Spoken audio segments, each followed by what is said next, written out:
Well, tonight we focused on the state of employment in Kenya, with reports underscoring a lack of employment opportunities for the growing numbers of young people who are entering the job market. And so our punchline tonight goes out to the men and women who have been charged by President Kenyatta to steer the country in the direction of prosperity. Members of the cabinet, given the nature of our politics, it's easy for Kenyans to conclude that any failures in the government are on the president. And while it is true that he bears the ultimate responsibility, he doesn't run government alone. You are in office as qualified men and women earning huge salaries, enjoying the trappings of power, and in exchange, you are charged with the responsibility of making Kenya work. And when the president came calling, no one said no. And since then, you have equally not resigned from office, so we can conclude that you are all confident with the policies of the government you serve. I know that I need not remind any of you members of the cabinet that 50 million Kenyans depend on you so that they can have a fighting chance. I don't need to tell you that we desperately need you to give everything you have so that our education policies build instead of crush our children. Nor do I need to say that our economic policies should not protect the interests of the privileged few, but work for the collective benefit of the Kenyan people.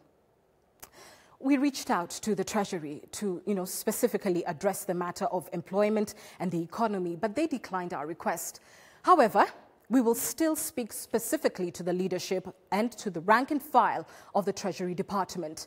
I am not an economist, so I won't tell you do this or do that, but I'll tell you this. We are lying to ourselves if we keep looking at 6% growth and palliative ease of doing business reports and claim that Kenyans are better off now than they have previously been. So what is my point? Well, it is this. It's time that you hit the pause button and ask, what is not working?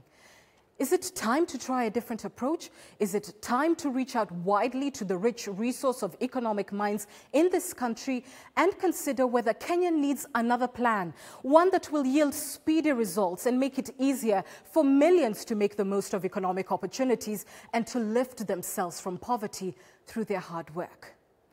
But we also urge that the national security apparatus of this country take note of the growing numbers of desperate youth, and particularly those who have done everything right, including pursuing higher education and still can't get a job, or whose businesses cannot survive under the current economic climate. Politicians by the day are targeting these young people, and it will only get worse going into 2022. Are these not the rented youth who are manipulated into causing violence or joining proscribed groups? These unfortunate events are slowly taking shape before our eyes, as they do every election cycle.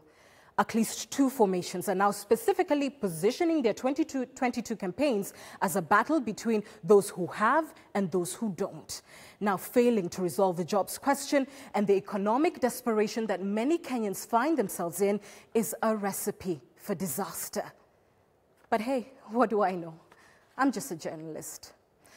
So perhaps all I can do is to remind you of this, that you, the cabinet of President Kenyatta, you will be held accountable. You will all be held accountable for every policy which you implement, knowing that it doesn't work, for every time that you are quiet when you should speak up, and for every action or inaction that pushes Kenyans further into poverty and desperation. And whereas there are mechanisms to hold you to account here on earth, if that system lets you escape, there is a higher court that won't be corrupted. Now, I am told that cabinet meetings always begin with a prayer, presumably to God, to the God of all creation, whom we sing about in our national anthem. And so, if it is indeed true that the highest meeting of the government begins with a prayer to God, then it must also be true that you will be answerable to that same God whose name you invoke when you meet. Are you sure that every policy you implement is in the best interests of the people of Kenya? Perhaps that is a worthy thought to consider next time you gather as a cabinet and stand to pray in the name of God. And that's our punchline tonight. But we couldn't end without wishing President Uhuru Kenyatta the happiest of birthdays. Happy birthday to you, Your Excellency. We on Punchline truly wish you a strong year ahead, one of courage and of renewed determination, a year when you will find new strength to do your best for God and country every single day, and for the grace to finish your race strong.